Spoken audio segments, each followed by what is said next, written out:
अस्सलाम वालेकुम नाज़रीन, मैं हूं फयाज़ नैच और आप देख रहे हैं मेरा YouTube channel Karachi digital pulse news. नाज़रीन, गुज़िश्ता 2 दिनों के अंदर पाकिस्तान की पार्लियामेंट का हाल तो आपने देख लिया कि जब वज़ीर आज़म की तकरीर चल रही थी तो उस वक्त हमने देखा कि क्या अपना मंज़र थे, और आज भी हमने देखा कि जब पाकिस्तान पीपल्स पार्टी के चेयरमैन बिलावल भुट्टो ज़रदारी साहब तकरीर कर रहे थे तो उस वक्त क्या मंज़र थे। तो उससे ये तो साबित हो गया कि ये जो पार्लियामेंट है, ये पार्लियामेंट अब किसी कानून साजी के हवाले से, मुल्क के लोगों की फलाह बहबूद के हवाले से और मुल्क की अब इक्तसादी फॉरेन पॉलिसी और उन मामलों पे बात करने के बजाय ये पार्लियामेंट एक मंबा होगी, एक झगड़े का मरकज़ होगी और वहाँ पे शोर शराबे के सिवा हमें कुछ देखने को नहीं मिलेगा।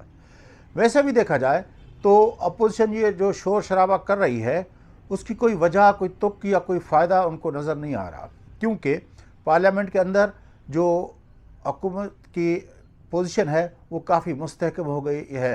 ख़ास तौर पर जब इलेक्शन कमीशन का जो ये फ़ैसला आया है जिसमें कहा गया है कि वो जो मखसूस नशस्तें थी ख़वातीन की और अक़लियतों की, वो सुन्नी इत्तेहाद काउंसिल को नहीं मिलेंगी, बल्कि वो नशस्तें जो हैं वो जो बाकी पॉलिटिकल पार्टीज़ हैं, ये PMLN, पाकिस्तान पीपल्स पार्टी, मुत्तहदा कौम मूवमेंट और बाकी जो छोटी छोटी पार्टियां हैं उनको उनकी सीटों के तनासब के हिसाब से उनमें बांट दी जाएंगी।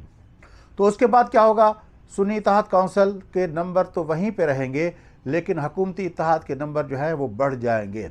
तो उसके बाद कोई भी कानून साजी हो उनको करने में कोई मसला नहीं होगा, वो आसानी से हर किस्म की कानून साजी कर सकते हैं।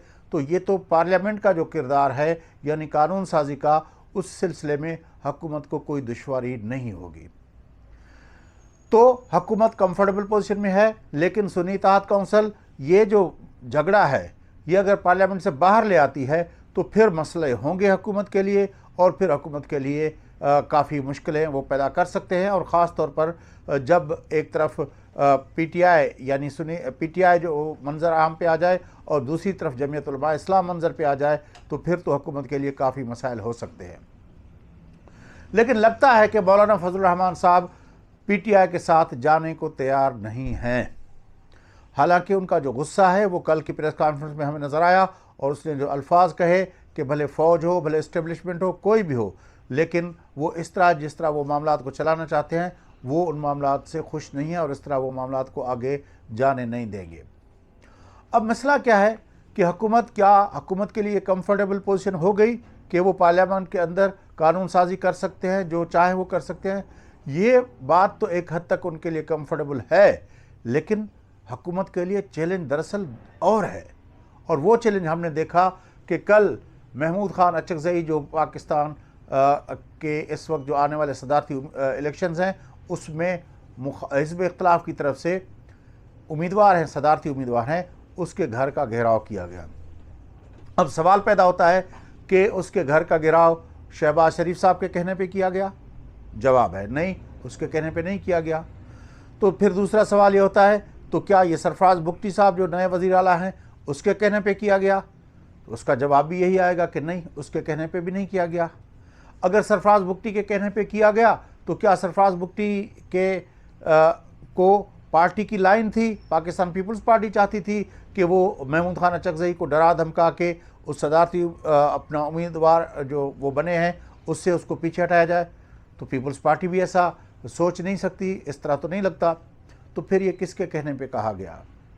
क्योंकि बलूचिस्तान का मसला जो है वो पाकिस्तान के वज़ीर आज़म, नए इलेक्टेड वज़ीर आज़म शहबाज शरीफ साहब ने भी अपनी तकरीर में कहा कि बलूचिस्तान के मसले को पार्लियामेंट के अंदर रिकन्सिलेशन के तहत और फ़ाहम तफ़हीम के तहत और नेगोशिएशंस के साथ मिसिंग पर्सनस के मामले तक उन्होंने कहा कि उसको हल करने की कोशिश करेंगे। उससे एक दिन पहले पाकिस्तान पीपल्स पार्टी के चेयरमैन बिलावल भुट्टो ज़रदारी साहब गए क्वेटा, और वहाँ पे उसने यही बात कही कि मिसिंग पर्सनस का जो बलूचिस्तान का मामला है उसको पार्लियामेंट की कमेटी बना के उसके ज़रिए उसको हल करेंगे। लेकिन मिसिंग पर्सन तो मिसिंग पर्सन, यहाँ पे तो महमूद खान अचकज़ई अगर सदारती उम्मीदवार खड़े हुए हैं तो उसके घर का घेराव किया गया, जिसको न वज़ीर आज़म को पता था, न वज़ीर आला को पता था, न पाकिस्तान पीपल्स पार्टी के चेयरमैन बिलावल भुट्टो ज़रदारी को पता था। तो उसका मतलब ये है कि रिकन्सिलेशन के जो पावर्स हैं वो इस हुकूमत के पास है नहीं।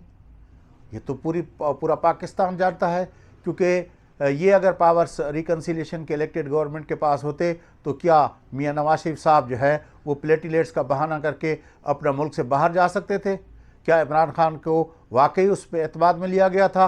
क्या इमरान खान जो थे उस वक्त उसके साथ खेल नहीं खेला गया था? उस वज़ीर आज़म के आंखों में धूल नहीं झोंकी गई थी? तो यही होता है, रिकन्सिलिएशन जब भी इस मुल्क के अंदर होती है वो होती है पार्लियामेंट और इलेक्टेड गवर्नमेंट से मावरा जो ताकतें इस मुल्क को चलाती हैं उनसे रिकन्सिलिएशन होती है, तो फिर रिकन्सिलिएशन होती है। अगर उनसे नहीं होती है तो फिर वो कोई रिकन्सिलिएशन, भले वज़ीर आज़म ऐलान करते फिरे, भले जो हुकूमती इत्तेहाद की दूसरी नंबर पार्टी के चेयरमैन ऐलान करते फिरे, लेकिन वो रिकन्सिलिएशन नहीं होती। इसीलिए तो बेनज़ीर भुट्टो साहबा ने 2007 के अंदर जो रिकन्सिलिएशन का फार्मूला था उसने डायरेक्टली परवेज़ मुशर्रफ से बात की थी। उसने कोई शौकत अजीज़ से, कोई शौकत तरीन से या कोई इस तरह के किसी आदमी से नहीं बात की थी, तो उसने सीधा मुशर्रफ साहब से बात की थी। तो उसके बाद ही ये हुआ था। उससे पहले भी आपको याद होगा बेनज़ीर भुट्टो साहबा की रिकन्सिलिएशन तो बाद की बात है, परवेज़ मुशर्रफ से पहले रिकन्सिलिएशन जो हुई थी वो रिकन्सिलिएशन मियां नवाज शरीफ साहब ने की थी।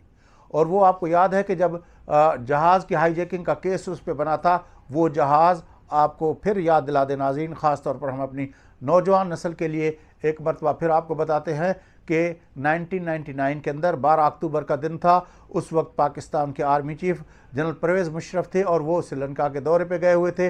जब उनका जहाज़ वापस आ रहा था तो नीचे से उस वक्त के वज़ीर आज़म मियां नवाज शरीफ साहब ने फ़ैसला कर लिया और उसने ऑर्डर जारी कर दिया कि जो परवेज़ मुशर्रफ साहब है उसको उसने सबकदोश कर दिया और उसकी जगह पे जनरल ज़ियाउर रहमान जो उस वक्त ISI के सरबराह थे उसको उसने नया आर्मी चीफ मुकर्रर कर दिया।